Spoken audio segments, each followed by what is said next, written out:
Hello and welcome, everybody. I'm Dan Hogan. I'm an account director at Quattro's public affairs team. Really happy to be able to join us for this insider perspective on Labour's top team, and delighted to have with us today Carolyn Harris MP, the Parliamentary Private Secretary to the leader of the Labour Party, and Owen Smith, the former MP, journalist and Shadow Cabinet Minister. For our part, Quattro has excellent links with the Labour opposition as well as into government, with a team that includes former political and policy advisors and senior councillors. We've supported clients from across the housing, infrastructure, renewable energy and charity sectors, as well as many others, to improve their political engagement with both the government and the opposition. So we're really delighted to have Carolyn Harris here, who's been a great friend to Quattro. Since being elected to Parliament in 2015, she's been a tireless campaigner across a range of issues, successfully lobbying the government to establish a fund to cover the costs of children's funerals, and also to reduce the harm that fixed odds betting machines pose to recovering gambling addicts. She served as a Shadow Home Office Minister in the last Parliament, and in 2018 was elected the first ever Deputy Leader of the Welsh Labour Party. Last month, after supporting her close ally, Keir Starmer, in the Labour leadership contest, she was appointed as his Parliamentary Private Secretary, the new leader's eyes and ears in Parliament. We're also delighted to be joined by Owen Smith, who today will be our guest interviewer. Owen has worked as a journalist, including on BBC Radio 4's Today programme, in the pharmaceutical industry, and until recently as an MP.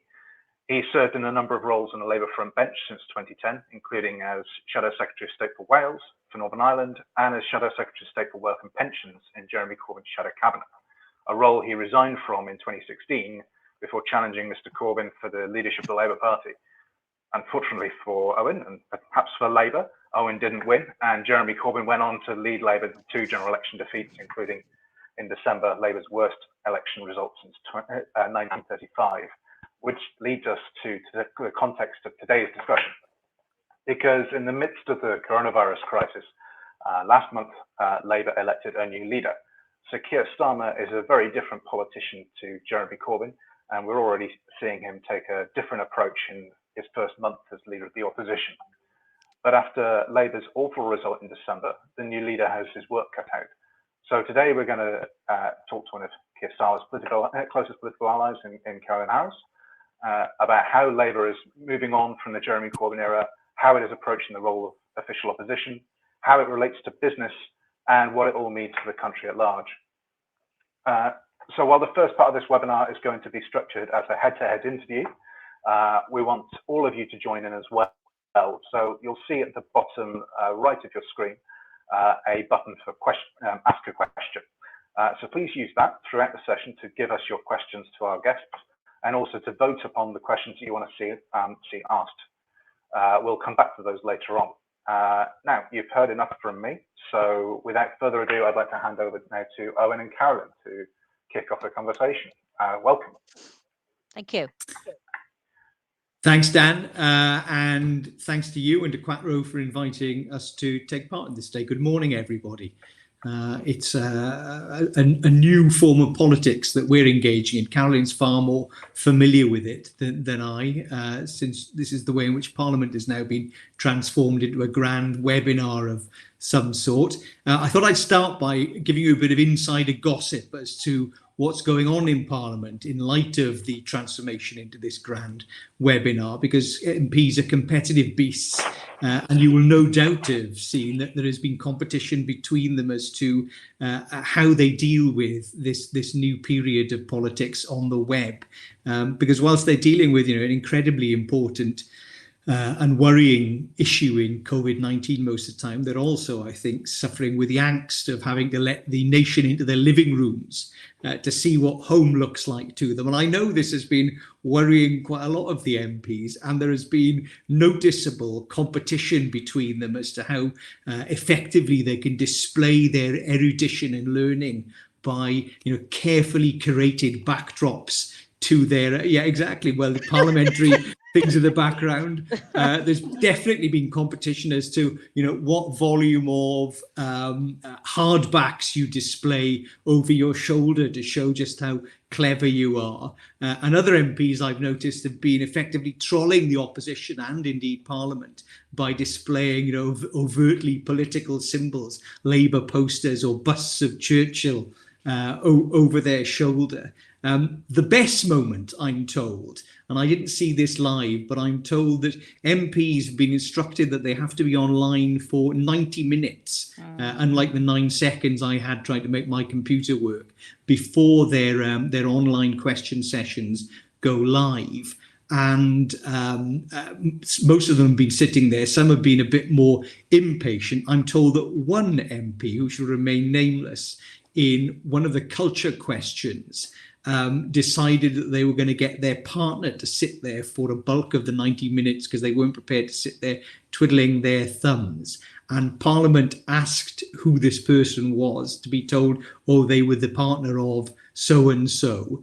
And Parliament refused to accept that this person sit there as a placeholder and insisted that the MP be got to verify that they were there. So they turned up rather irate, fresh out of the shower, in order to confirm that they were there.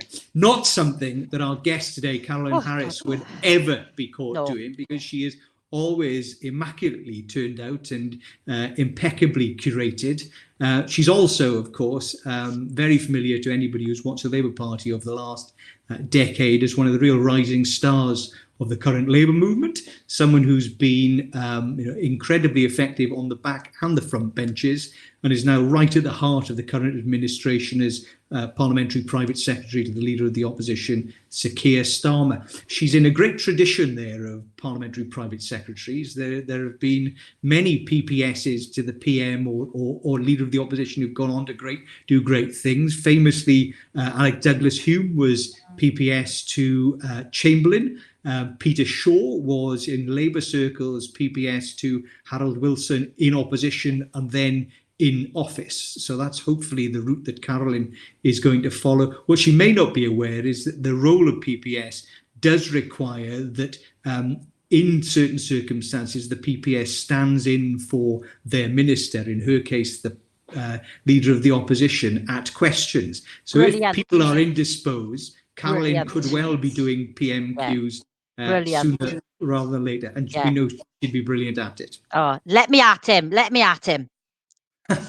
Well, perhaps I'll start with that. I'll come on to COVID and how Parliament and the Labour Party is dealing with that, if I may. But let's first talk a little bit about your role, about the new administration, about Keir Starmer. He's had rave reviews for his first 2 appearances at PMQs, for having handled them very well. It's been some would argue, a stark contrast to the previous incumbent. Why is he doing so well? What's he doing differently? How are you helping prepare him? Well, he's doing so well because he's very intelligent man, very articulate, got a fantastic brain, and he's classy. I keep saying this, but he doesn't seek to grab a headline. He actually comes out with words which mean something, and can back that up with some kind of thought process and a planning stage. We're no longer going to see an opposition which is based on knee-jerk reaction, or camera hugging, shall we say. I don't know if you noticed, but the first 2 PMQs, a certain previous leader of the opposition party is taken to sit in very close proximity to the dispatch box, somewhere he never frequented when he was on the backbenches before, which I find extremely amusing and interesting. Some people just can't let go, can they? But it's a different world now, a completely different world, and I think you're going to see a return to discipline within the party, within the actual MPs. No more will we be signing, or if we are signing stuff that we don't want them to sign, then they're going to be hearing all about it. I've got a meeting with PPSs this afternoon where I shall be with the great Deputy Chief Whip, Sir Alan Campbell, will be yielding very strong words of where we expect them to be and what we expect them to do. So some people, Owen, as you know, some colleagues have never ever had the discipline. They've never been in Parliament at a time when we had a collective responsibility. There has been too much freelancing over the last 4 years. That's going to stop now, and we're going to see a situation where we will all be singing from the same hymn sheet. We will have a constructive and a informed opinion and a policy, and we will all be going in one direction, and that direction will be to get us elected in 2024. How has he set up his team, Carolyn? Who are the people who are advising him now on a regular basis? What's the sort of setup in Lotto? Well, that's the leader of the opposition's office. Well, the acronyms.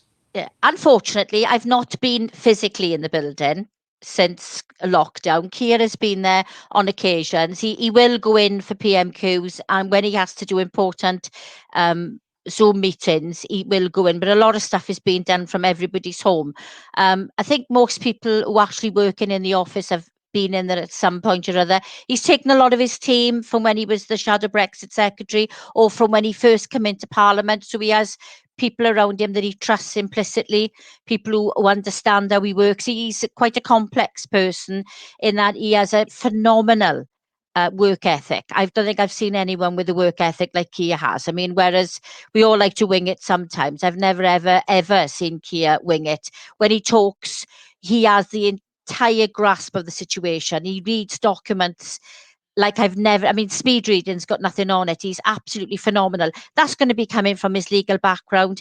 I think he comes across quite forensic when he's at the dispatch box. He always has done. I think he's demolished Dominic Raab over the last 2 weeks, because he is one who likes detail, and he's one who will insist on detail. So the team around him are very aware that he wants to have everything to his fingertips. He wants to know everything there is to know. He doesn't want anything to be left out. He wants everything there, and then he'll make a decision on where he's going. As for the wider team, they've all come from, I think, the policy leaders come from, she's actually come from the Joseph Rowntree Foundation, but previous to that, she was a supporter of Leave. So he's actually understanding that not everybody, and this won't please Owen, but not everybody wanted to remain. Some communities did want to leave, and we couldn't convince them anything differently. So he said that he was going to have a team around him that really understood the different regions of the country and really understood what the voters were saying. And I think he's certainly going towards that. One of his newest appointments is Simon Fletcher, who is reincarnated. He was Corbyn's advisor. Simon did work on Keir's campaign. He also worked on Corbyn's campaign. So politically, he may be different to Keir, but he certainly does understand strategy. And everybody there is at the top of the game in terms of what they know and what they bring to the party. And Ben Nunn as communications spokesperson for the leader of the opposition. And Chris Ward is deputy head of office, and Morgan McSweeney is head of office, and political director is Jenny Chapman, who lost her seat in December and was chair of the campaign. And then it was myself and David Lammy, who's now the Justice Secretary, who were the co-chairs. And I think the whole campaign is reflected, not to say that you had to be on the campaign to get a job, because we know that's not true, but the whole campaign, the mixture of people who came around Keir to get him elected, it's the same eclectic mix that have come together around Lotto. So everybody's coming from very different political, different backgrounds, but they all have one aim, and that is to get the Labour Party elected in 2024. Great. I'll come in a moment to the substance of what Parliament is addressing, and all of us are, of course, deeply worried about daily, which is COVID-19, in a moment. But perhaps, when we get back to normal politics, and informing how the Labour Party gets back into normal politics is how you address, as an opposition, the COVID question. So two questions, Carolyn. How is Labour going to get back to a position where we are taken seriously, if you like, as a prospective government, as a government in waiting? We've obviously gone down now to a the biggest defeat in living memory, and there is an 80-seat deficit, and we are between 15 and 20% behind in most of the polls still. So what are the thoughts in the new team as to how Labour makes itself relevant in the public's eyes, and how we translate that into electoral success at some point in the future? Yeah, well, I think one of the things that Keir's been really keen to do, and has indeed started, is to go to what were the red wall seats. And yesterday we saw him do 2 Zoom calls with not just members, but people from Darlington and Bury. I mean, it had been the plan that the whole team would have gone out right around the country, but obviously that hasn't been possible. But he understands that he has to listen to what the people are saying, and he doesn't turn up expecting to have palms thrown in front of him and arriving on a donkey. He understands he's not the Messiah. What he is going to be the person who's going to gain the trust of people. There were some really big issues in the party, which, you know, I'm extremely embarrassed by, one of which was anti-Semitism.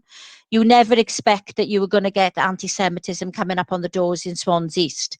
When I was knocking doors in December, there was a lot of angry people over Brexit who were determined they weren't going to vote for me because of Brexit. When I was having conversations with them, I could convince them the reasons why I hadn't voted for the deals and the way that they would have wanted me to. But what I could not convince anyone on was that we could be forgiven for some of the decisions we'd made, especially around anti-Semitism, and because of Jeremy Corbyn. I mean, he was a huge, huge issue, and what came with him was a huge issue. So, you know, people in Swans East, like a lot of places, they worry about Swans East. They don't much give a toss about Venezuela, if I'm honest. And that's where we found ourselves in a position where we were seen as being too interested in stuff that one we could never get. As much as we'd all like to have free broadband, we have to be realistic. There were jobs at stake there for people who were working in companies who were charging for it.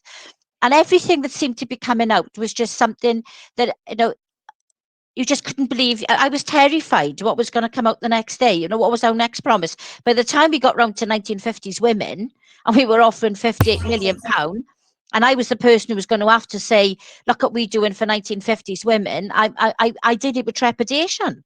Because honestly, I'm thinking, don't ask me where the money's coming from, because I don't know.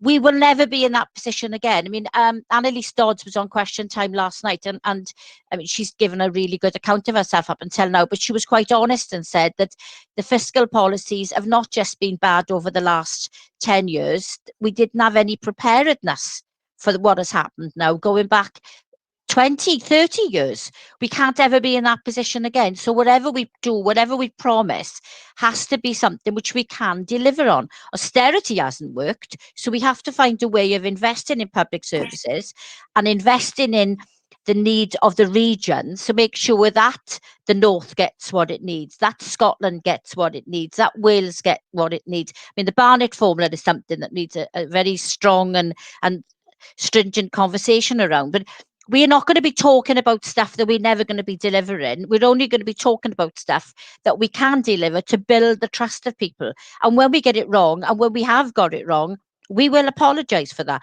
One of the things that I profusely apologise for the last 5 years is the 2005 Gambling Act. Now, you were there. You came in 2005, didn't you? I came in 2010. 2010, so you weren't there either. But I mean, the 2005 Gambling Act has created so many social problems, and that was ours. And I'm deeply embarrassed by that. It's taken me 5 years to get to the point where other people are accepting that it was deeply embarrassing. Not everyone, I would hasten to add. But, you know, we can't be making mistakes like that in policy. We can't be making mistakes like that in the what we stand for. We've got to start taking ownership of what we've done and what we've got wrong, and we have to be prepared to put it right and accept the fact that we got it wrong. I mean, one of the classics was Ed Miliband and the £3 membership. That was a huge, huge mistake. If we'd not done that, we wouldn't have been in the position we've been in the last 5 years. Let's be honest about it. And Owen Smith would probably be the leader of the Labour Party. And I probably would be PPS to the leader of the Labour Party still. Because that's the only thing that I want to do. I've gone on the front bench. I like being on the front bench, but I am a campaigning MP. I cannot be silenced by being in charge of a department that silences me from having a go at what I think is wrong. And is there, Carol, Carolyn, a realism and a Very much sense a of realism. and a sense, therefore, of what the time frame might be? Because I'm sure a lot of business people watching this today and looking at the Labour Party are thinking, this is a party that is out of power now for a significant period ahead because of the scale of the deficit and because of the loss of trust for all of the reasons you've just so eloquently explained. Is there realism in the Labour Party? And critically, is there a sense that the Labour Party can turn it round and, given the volatility of our politics, can seriously form the next government? Yeah, I think without a shadow of a doubt. I mean, people, I think, have come to... Boris won because of his mantra. If it had not been Jeremy Corbyn with that ridiculous manifesto, I don't think Boris would have won in 2012, in 2019. I think we lost that election. Boris didn't win it because of our ridiculous manifesto. We could have won in 2017, but again, I think it was the leadership which let us down again. Where we are now is we're going to have grown-up politics with grown-up policies and with grown-up workings out. They're not going to be on a fag paper. We're going to be looking at what money there is available. We're not making any promises. Everybody's been told, do not sign up to anything, do not push for anything unless it's been passed by the Treasury team. If anybody goes off and suggests we're going to be nationalising British Airways, then they need to have spoken to somebody in Treasury to say, well, this is the consequences of this, and this is the consequence. Everything is going to be worked out properly because we've got to get people's trust back. We can't have a we can't have a manifesto which has been costed in some weird and warped way. It has to be costed so that it's open to scrutiny and everybody can look at it and see we are doing something we can afford to do because we're going to get the money from X, Y, and Z. It's grown-up politics, Owen. It's what we've longed for. And are we seeing that, Carolyn, the beginning, if you like, of that grown-up politics in the way in which the opposition is approaching the COVID crisis? Because there is frustration, for example, in particular on the left of politics, arguably the far left of politics, but there's also frustration, I think, amongst some public sector workers who felt left down with a lack of PPE and other perhaps missteps by the government, that there isn't more aggressive questioning of government action. But the party, I assume, has taken a decision to be a constructive, loyal opposition and to address this in a serious and grown-up manner. I think when Keir first got elected, we wanted to be seen as an opposition that didn't want to just score political points, that we needed to be critical but to be constructive, and we very much have gone down that route. I think what you've seen over the last 2 weeks is it's us demonstrating that we are supportive of the government when they get it right, but we will be holding them over the coals when they get it wrong, and every week and every day we're seeing a little bit more about what they are getting wrong, and they're becoming to look less their response is becoming to look less adequate. When you look at the PP, for example, there was an opportunity to sign up to the European deal to get PPE. Dominic Raab said this week, we didn't get the message. Well, that's a little bit like the dog eating the homework, isn't it? You can't, as a government, you can't come up with feeble excuses like we didn't get the message. That's not good enough. Somebody somewhere has to be held accountable for that.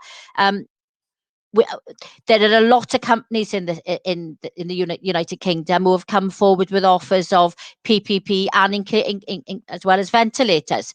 What the general public don't always see is that the standards of PPP and the level and the gradings of it, they go across 4 levels. So, for example, I was offered by the beauty industry PPE for the hospital. That's not good for the hospital.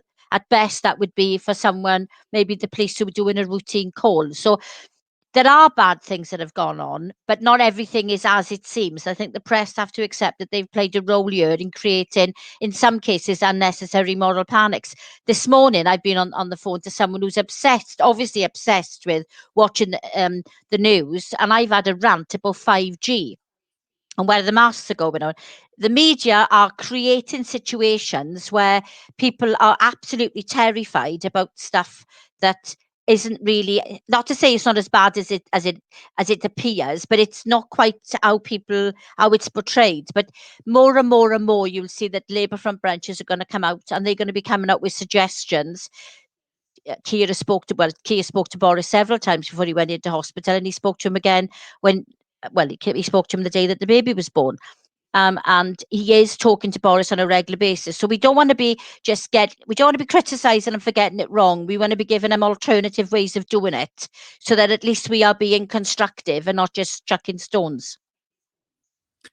Yeah, and I wonder whether there's some evidence that there is some effect in that advice, because I thought it interesting to hear the Prime Minister yesterday say that he doesn't want to implement greater austerity, that he not only didn't like the word, but he had problems with the policy. One of the things it seems to me that has struck home, and lots of people have conceded it, is that if you strip out as much fat from the system as we did between 2010 and 2020, then there's not a lot for the system to feed on in times of trouble. And he's had a near-death experience. I think that would have affected him as well. Yes, yeah, I'm sure that's right. So I presume that one of the things that the Labour Party will be arguing for is greater investment in infrastructure and public services.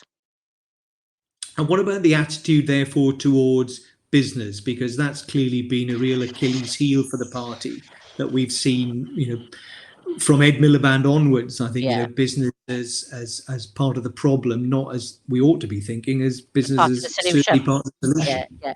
I mean, I've always been bothered by the reluctance since my time in Parliament of the Labour leadership to actually engage constructively with business, because I'm the kind of MP, kind of person actually, that whenever there's something that needs to be done, I want to get it solved, and the first place I go to help me solve that is business. Big business, small business. We have to understand that not only are businesses our employers, they provide us with what we need, the necessities in life, and they also keep this economy going. So if we're going to start alienating businesses, then we're never going to be a credible party.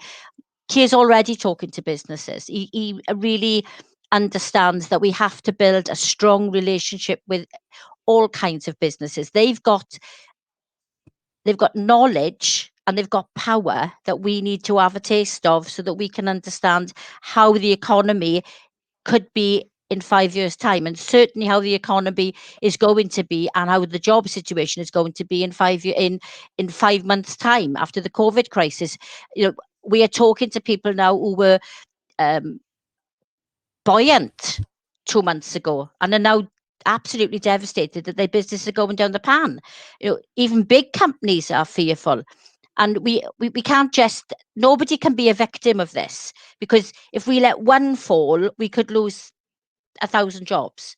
We have to work with businesses. We have to help them rebuild, and we have to allow them to help us to rebuild an economy, and indeed a country that will be ready to face whatever the next struggle, because there will be one. We all know that. I mean, these things are cyclical.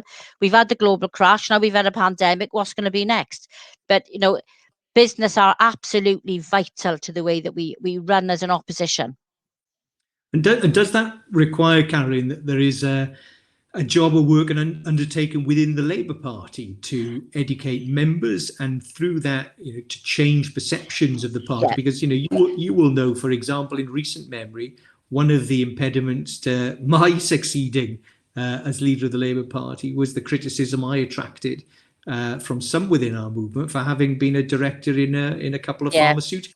Yeah. Well, we've now got pharmaceutical companies that are working to try and save the lives of millions of people by developing vaccines. Yeah, so but do we need to change attitudes in the party, is my question. Well, we need to I was going to say Chattermouse rules here, but there are people in the party who shouldn't be there, quite frankly. And if anyone thinks that somebody coming from a professional background is any less credible or worthy than someone like me who became a dinner lady, well, then that's not the party, or that's not a party I want them to be a member of.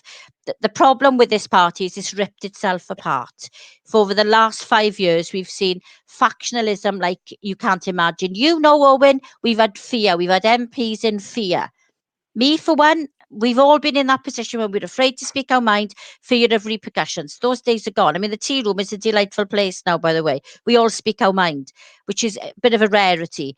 But it's a completely different atmosphere, and people are people are feeling enthused that Keir's prepared to take this on the shoulders and to be so receptive to people's ideas. But he's given us the confidence to speak out and to say, no, we don't want that kind of. I mean, I've never tweeted nasty things at the left, but I do now, and I quite enjoy it. What about one other substantive area that the Labour Party and indeed government has to address, which is the fact that, irrespective of COVID and all of the things that have gone, Britain is an incredibly divided country regionally, where parts of our economy, the North Wales, have underperformed, systemically for generations. Is that, and perhaps that is one of the things that led to the collapse of the so-called Red Wall? Is that one of the things that Labour is very cognizant of? And are we going to see, innovative, imaginative policies about how we redress those imbalances and invest in our regions?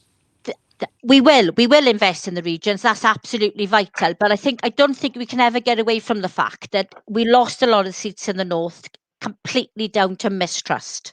Mistrust was a huge issue. People were terrified that Jeremy Corbyn was going to be Prime Minister. So the grown-up part of that equation is that we will invest, and that we are talking to the regions. We are looking at what is needed, and there will be cognitive plans as to how we actually build it up. I mean, Lisa Nandy, for one, talked a lot about this during her pitch, and Keir is very much of the same mind. But where we are now is a million times better than we were on December the 11th, and nobody. Just don't forget that. And I just wish you were back there, Owen, because you'd love it there. You would absolutely love it. And one of the saddest things was that you didn't stand for me on a personal level. That devastated me and a lot of other people. And Alex is very good, but she's no Owen Smith.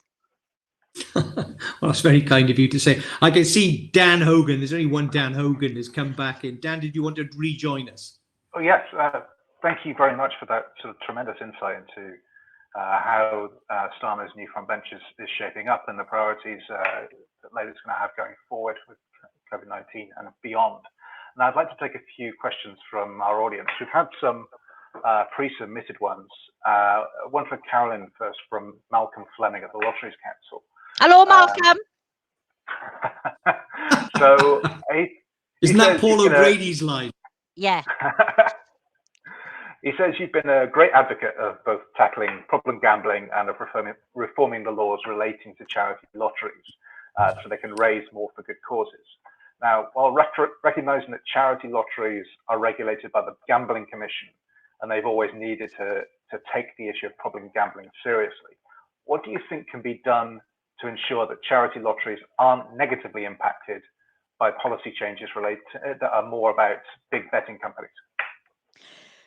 Well, that's about putting an argument across, isn't it? And one of the things that I try to do whenever I talk about gambling is I try to differentiate between what the charities lotteries do, the national lottery, and gambling online and so on and so forth. And one of the things that greatly worries me is that the lack of the ability of the charities lottery to raise as much money as they need to actually pay out. Now, the national lottery would have you believe that they are the good cause charity, but if you look behind the scenes at how much money they make on a personal level for shareholders, for the senior directors, I mean, that just leaves me aghast.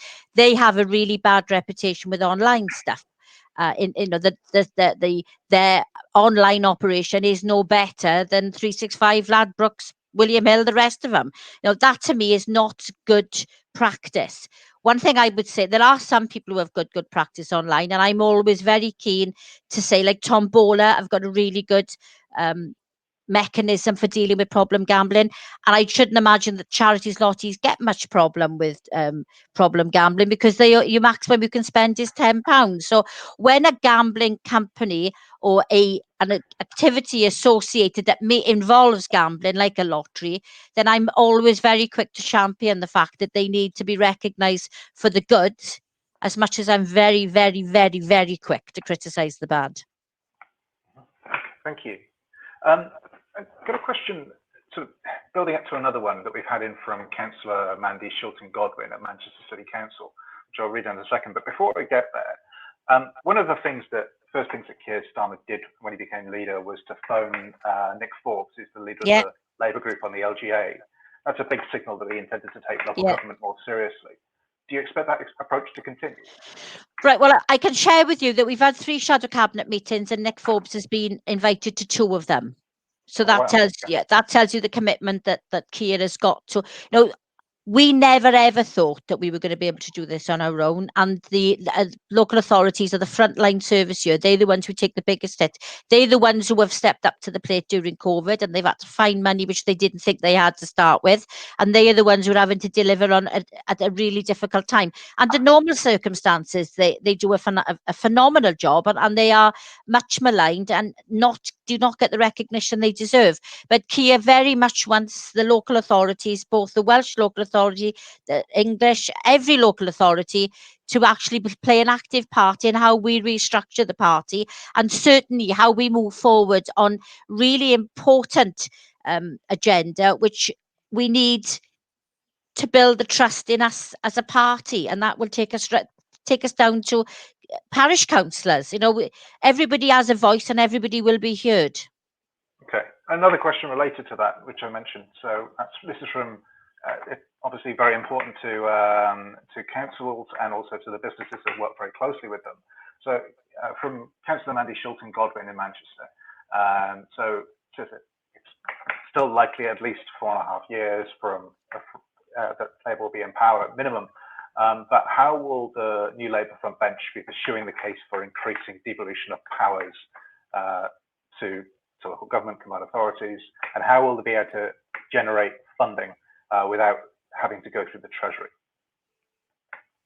Yeah, well, that's a big call, isn't it? Because I mean, Labour Party is the party of devolution.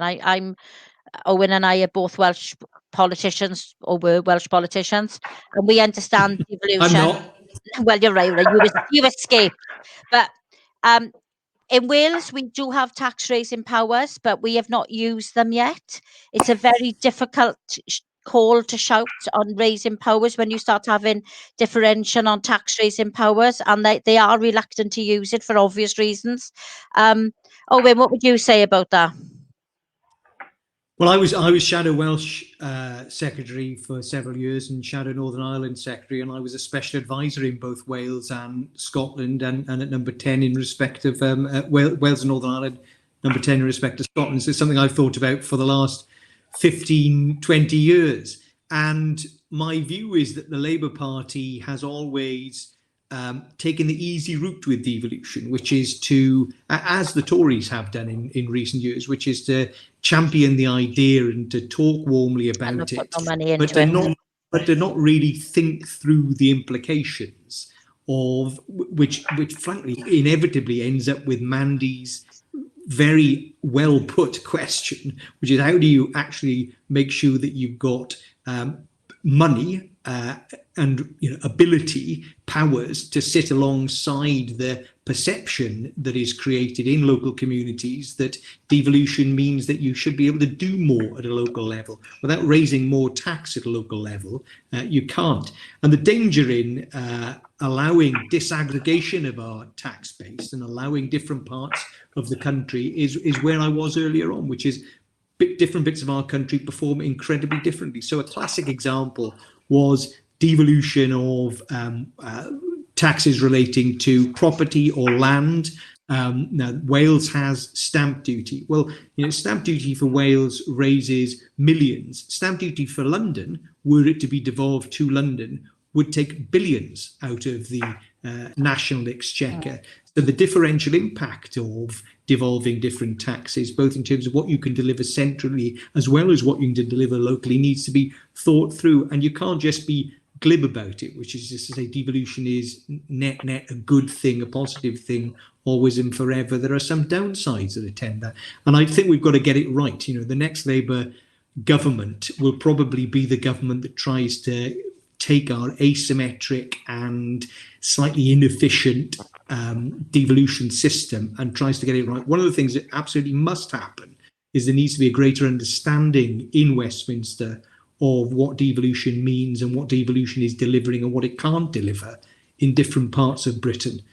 because that is still, I think, a big fly in the ointment, that Westminster often thinks it's out of sight and out of mind, and only really refers to devolution either to exploit it for party political point scoring purposes, i.e. party X in country Y isn't doing as well as we are from a different party in our part of the country, or indeed uses it to divide and rule. Here's more powers, but you're not going to get the wealth to go along, the resources to deliver anything. We've got to get past that, and devolved leaders and devolved administrations need to be folded much more into a proper federal or confederal system that is clearly understood and with a clear delineation of powers. It's all doable. I wrote 2 or 3 papers about this for the last Labour government. No doubt I'll dust them off at some point in the future. I look forward to seeing them. Maybe not. So I've got time for a final question. It's a question from Nathan. 4 weeks ago, Keir Starmer referred to Labour's Green New Deal as a roadmap to addressing probably the most important in our history, most important challenge in our history. As we deal with the immense short-term shock posed by coronavirus, is Labour considering a crossbench approach to dealing with the bigger long-term crisis of climate change, or is it going to focus on what we put forward in the manifesto last time? I think it'll be a manifesto approach. I don't get there's any appetite for talking to other parties. I mean, we'll talk to other parties on big the COVID stuff, but I don't see us having. I mean, once you start talking to other parties, it's very difficult when you have a power. We have a government in Wales, and the opposition in Wales are opposition party with us in Westminster. So there will always be a conflict that we can't. We wouldn't want to do anything which would jeopardise the principle of us being in government in Wales. So I can't imagine that we would be talking about policies, joint policies going forward. No. Oh, and do you think there's any role for more sort of cross-party working on big issues facing us like climate change in a similar way to how Parliament's responding to coronavirus? Well, 2 things to say about that. One is never underestimate how difficult it is to do that in any political system, in any country, but certainly in one that is as adversarial as ours, and as Carolyn said, one that is regionally divided as ours is. It's and if you want illustration of that, look at the extraordinary difficulty that successive governments of different hues have had trying to come to a shared understanding of what we should do about the social care crisis in our country. It's incredibly difficult to get that sort of agreement. However, what I would urge the current opposition to do in the spirit of grown-up preparation for government is to try harder and try again at these things, because I think the public does expect there to be a greater degree of common cause and national unity around some of these big challenges. And I think maybe a challenge to Carolyn and everybody in the current Labour opposition on the front bench is what can we.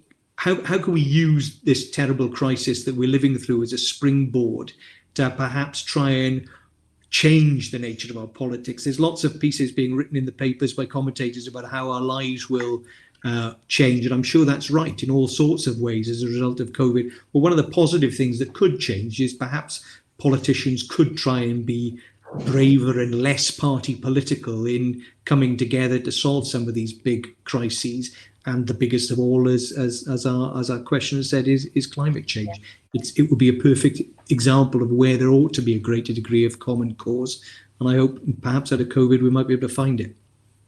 Carolyn, we're running out of time, but do you have any sort of a last word to say about that? No, yeah, Owen is right, but I think all too often the price to pay would be too big a price. Especially as we're headed into the Assembly elections next year, and I don't think that would be welcomed within Wales if we were to fraternise too closely. Okay. Well, thank you both, and thank you to all of our attendees for your brilliant questions and contributions to the chat. And thank you especially to Carolyn and Owen for speaking to us today and for getting that tremendous insight into Labour's sort of inner thinking and how its inner circle is planning to address the challenges presented by coronavirus and the ones facing the economy and the country going into the future. So thank you very much. We say happy birthday to Quattro, who's a teenager today. Yes, Quattro is today 13 years old. We've come of age, or got into our teenage years, one or the other. But happy birthday. Thank you to everybody. This webinar is being recorded, so you'll be able to see that later. We will email around a link to everybody who attended. But thank you everybody for coming, and have a good day. Bye. Thanks a lot. Bye.